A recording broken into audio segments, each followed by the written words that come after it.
Good afternoon, everybody. My name is Hannah Burke. I'm Jessie Walthall. I'm Kathy Tolentino. I'm Evan Strong. And we are here to talk to you today about an innovation in dining services. So one thing that we've noticed about dining services is that students are always interested in as many options as they can possibly find. That's something that has come up a lot in the last year with changes that dining services has made to meal plans. And so what we are proposing is that we begin a new restaurant called Green and Gold To Go. This will operate out of One Tribe Place in what is currently an empty and unused space and will maximize the utility of that location. So there are a few opportunities that we can take advantage of by starting this new restaurant. For one thing, it's going to be providing a safer and healthier meal option for people who want to be eating at a late hour. The library closes at 2 a.m., but we don't have any options on campus at the moment that will take care of people past midnight. So what people are doing, as I think that a room full of students can attest to, is going to Wawa's and ordering from Domino's, greasy options, and often walking through less than ideal areas at night. And we think that it would be great for students to have a delivery option that also gives them healthy food. So another thing that this will do is align with campus sustainability efforts, because we're proposing that this be delivered by bicycle.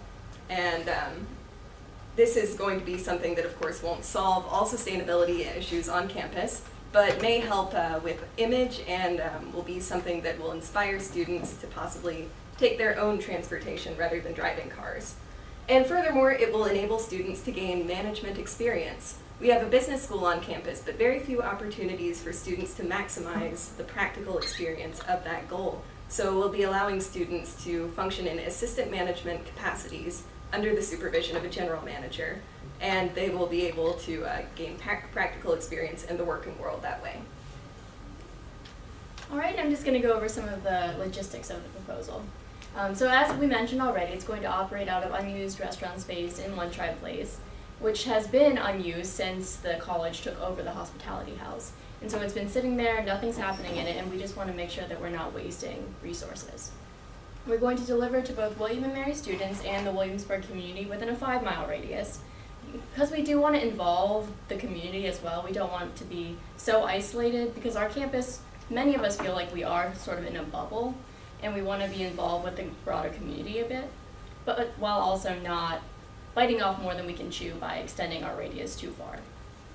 Our hours of operation are going to be from 5 p.m., so about the beginning of dinner time until 2 a.m., and this just speaks to that idea of being open into the late night hours, so that when you're afraid to walk somewhere by yourself, you don't want to be out late at night, you have the ability to have somebody take healthy food options to you. And that's our next.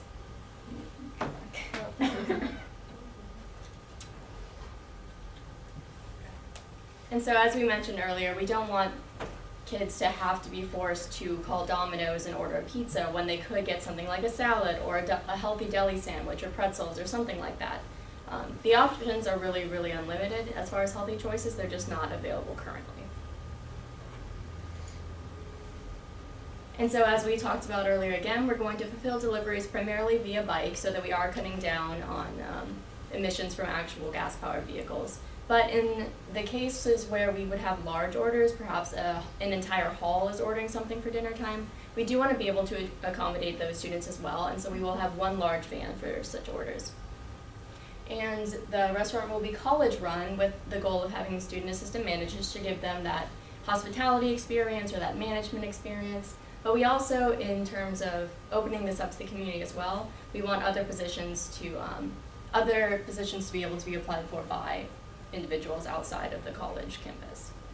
And then to accommodate Williamsburg citizens, we're going to take cash and card, regular ways of paying for things, and then also flex, and there will be a meal swipe option for students. Some obstacles we foresee with opening of the restaurant in One Tribe Place is the safety regulations. So I'm actually a resident of One Tribe Place, so one of the reasons they haven't opened it is because for something to be accessible to students, there has to be a good sprinkler system. So they'd have to implement the fire regulations that the room needs. So they'd have to put in a functioning sprinkler system, as well as we were thinking about doing deli style service so that we didn't have to use ovens or anything that requires fire, especially if it's going to be run by student management. We definitely want to minimize those opportunities for a disaster. So. And then after that, other obstacles are employee costs. So how are we going to pay for these people? If we hire people from the Williamsburg community who work there full-time, 40 hours a week, we'll have to pay for benefits. And so for that, we think that the revenue from selling food to students would cover the cost of the wages and the benefits. The location is already owned by the college, so we wouldn't have to pay for rent. Students part of the work-study programs could work at the restaurant. An obstacle with that is that students part of the work-study program can't work for more than 20 hours in an academic period.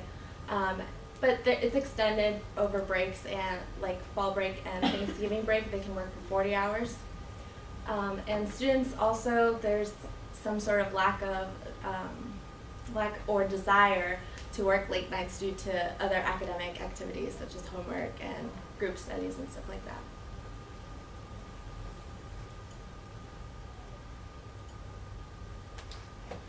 So here we have the evaluation of our company. What we're going to do for Green and Gold's success can easily be measured by profit margins.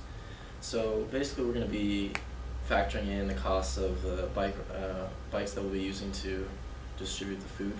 And also we're going to be using student feedback surveys. So by taking meal swipes and being provided the student ID numbers, we'll be able to contact our customers via email, and we would love to hear back from them on how we can best improve our services to provide them in any way, shape, or form.